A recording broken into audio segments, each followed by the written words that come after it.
Hey gals, guys, and otherwise, we're mixing it up a bit this episode and handing the reins over to Make Stuff's much better half, Haley Roselion, so she can tell you about one of the most talented and inspiring people just ever. So take it away, Haley, and take it away, Mr. 1950s narrator man.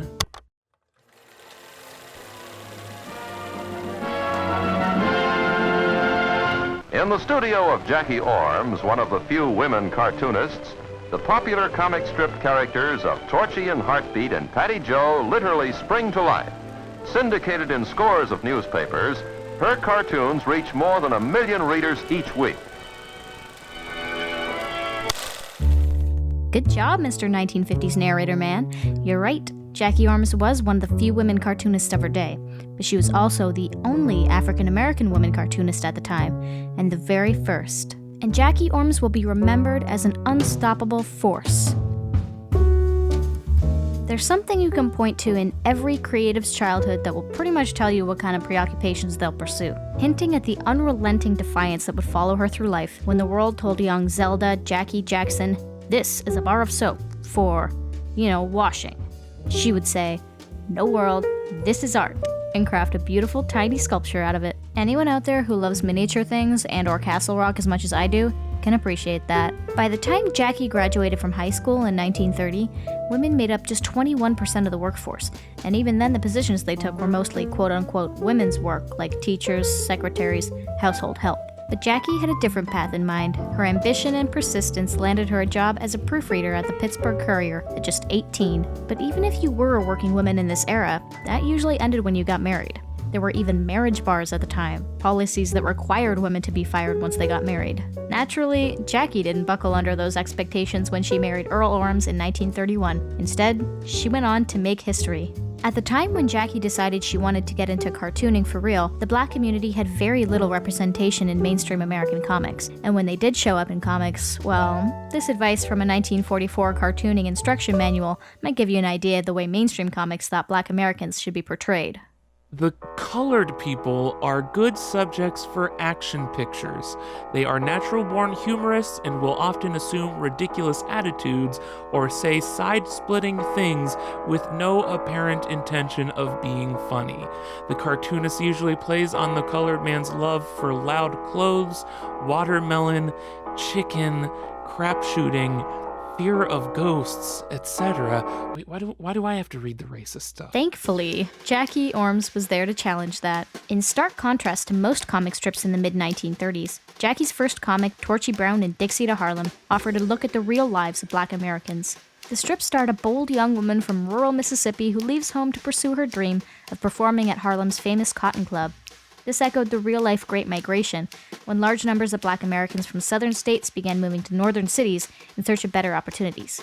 Jackie wanted to help uplift black citizens by showing intelligent, capable characters like themselves. As the Second World War raged, so did many African-American-run newspapers, protesting the oppressive social and political policies that burdened the black community. But the funny papers, aka the comics pages of the newspapers, had a unique advantage. While editors and writers would often be threatened and intimidated into reining in their content, cartoonists were largely left alone, and with a lack of oversight, they could criticize unjust policies without consequence. When Jackie began her second comic, Candy, published in the Chicago Defender, she took the opportunity to protest the low pay and unfit working conditions a lot of black domestic workers would endure in white households. A beautiful, well-spoken, wisecracking housemaid jabs at the moral hypocrisy of her unseen employer. But what was most interesting was Jackie's approach. A lot of comics with political overtones at the time could be merciless, directly attacking policies or people.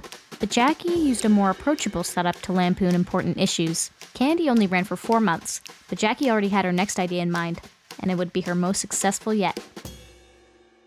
Now, it wasn't just the personalities and behaviors of black Americans that mainstream cartoonists distorted. Black characters were usually ugly stereotypes, clueless with an obvious lack of sophistication, often in simple clothing or with disheveled appearances. Many white people actually couldn't fathom an elegant or stylish black person. Jackie Ormes made it her mission to challenge that. Patty Joe and Ginger debuted in the Pittsburgh Courier in 1947, and from the get-go, readers were hooked. Following a quick-witted 5-year-old girl and her wordless but hella cute older sister, Jackie's new duo always wore the latest fashions with stylish home decor and leisure lifestyles. A typical comic might show its black characters as hired servants. Patty, Joe, and Ginger would be shown walking out of a movie palace, heads held high. Here again was Jackie's commitment to racial uplift and challenging the accepted mainstream view of black Americans, offering them the dignity, respect, and proper representation they deserved. Children included. Jackie also helped develop a Patty Joe doll, one of the first upscale American black dolls, with the thought that, as she said, black children needed models of self-esteem in their playthings. It was around this time that Jackie's work started becoming more and more popular, but she didn't just sit back and enjoy it. Jackie went out and advocated for civil rights and community advancement in her daily life outside of her creative pursuits too. In her cartooning heyday of the 1950s, Jackie would capitalize on her fame to raise money for charity and social justice causes.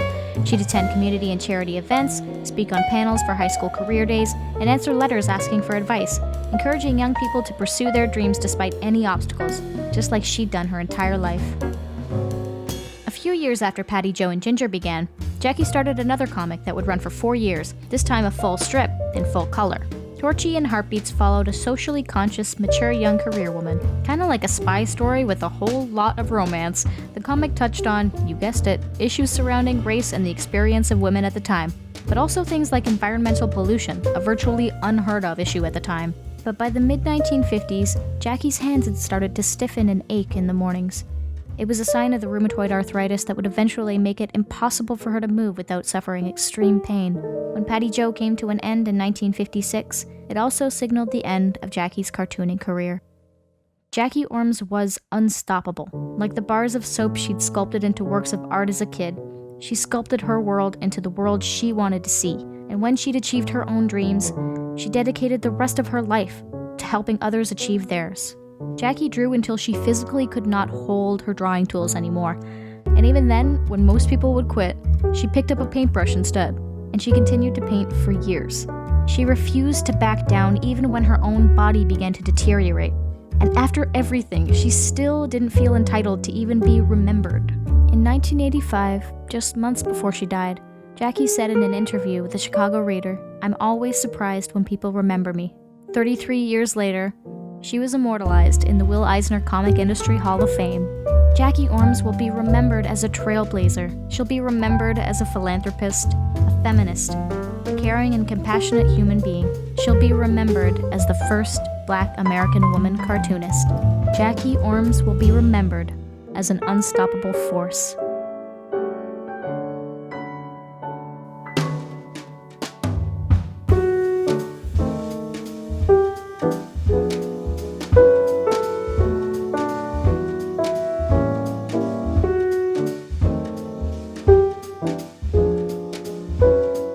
Hey gals, guys, and otherwise. Actually, it's more like, hey, gals, guys, and otherwise.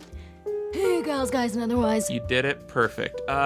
Thank you for watching the video. Thank you, Haley, for making the dang thing. It turned out so cool and gorgeous, and you have make stuff now. It's yours. And who else do we want to shout out here? I would love to give a big shout out to Nancy Goldstein and her book, Jackie Ormes, the First African-American Woman Cartoonist.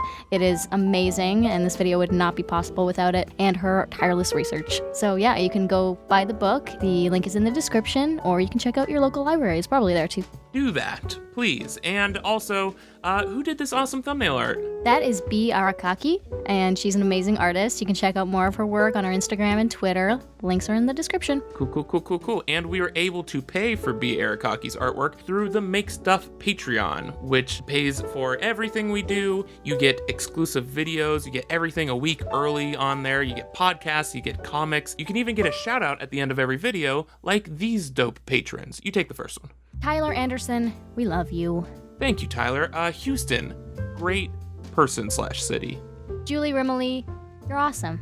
Indeed. TC Arkenberg, you're pretty cool. Pretty cool. You're awesome. Thank you. Kira Greenfield, you're awesome too. Agreed. Kathy Murphy, you're the best in the planet. Sandy Swagger, you know you're great. In case you didn't, you're great. And all these other dope patrons, you are all beautiful, wonderful, kind, considerate human beings, and I love you very much, more than Haley does, and she can't. I'm not gonna keep talking, so she can't say otherwise. And go check out that Patreon, and go check out that book, and go check out that art, and as always, go make stuff. Okay, she gets to say it. Go make stuff. You already said it. No, I said it. All right. And legally, you own Make Stuff now. You've I mean- Highlandered me. Oh, all right. Guess I'll just go die. Yeah, no, go over there. Go in the corner. All right. I live here now.